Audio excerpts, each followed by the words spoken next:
When I was graduating, one of my professors said to me, the deeper you go, the more worlds you uncover. Because my work tends to be very personal and reflective. That was just something that he left with me that a year and a half later still rings very true, and I think something I'm gonna hold dear for quite a while.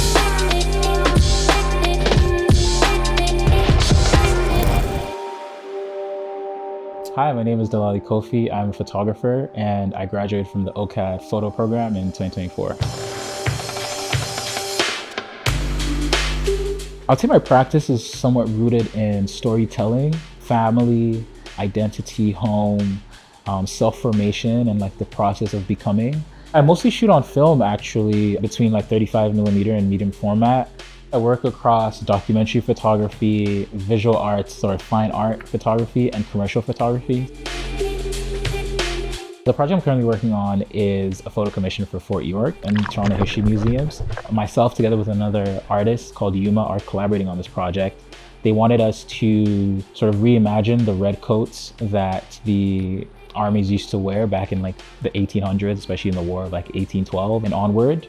So we had this idea to shoot this project underwater because where the images are gonna go geographically and historically would have been underwater when Fort York was first built, mostly anything south of Front Street in downtown Toronto. I was photographing musicians playing instruments underwater, and I call this series Can You Hear the Music?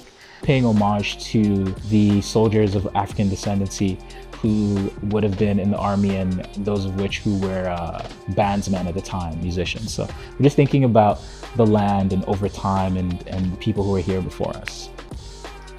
We spent the first half of the day sort of getting like dive training and kind of getting used to the respirators and breathing underwater, and a bit of a challenge for the models as well, just, you know, kind of getting used to using the respirator like underwater and like having to let it go and breathe and play the instruments at the same time. There's so many elements involved, including lighting underwater. It was definitely a scale that I hadn't worked at before, and that was exciting as well. It was definitely a lot to overcome, but you know, we did it in the end and we got some photos that I think I'm quite proud of.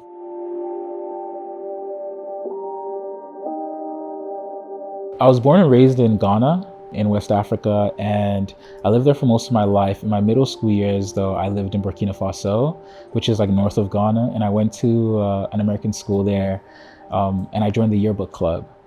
And that's where sort of I had my first kind of introduction to photography.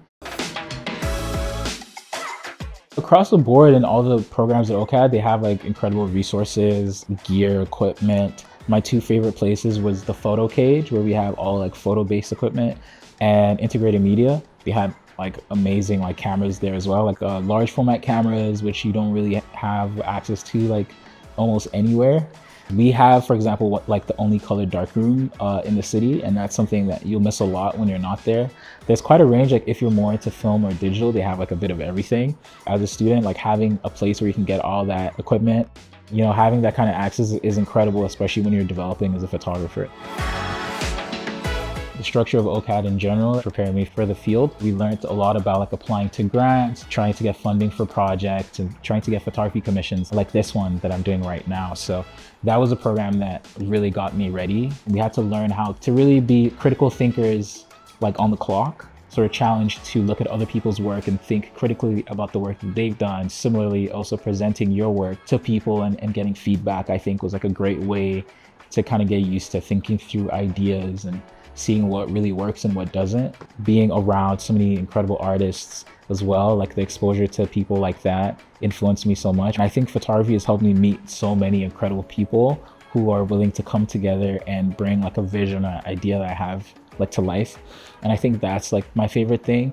The moment comes where you hone in and then you just feel so alive, you know, you click the shutter and yeah, it's so beautiful. Yes.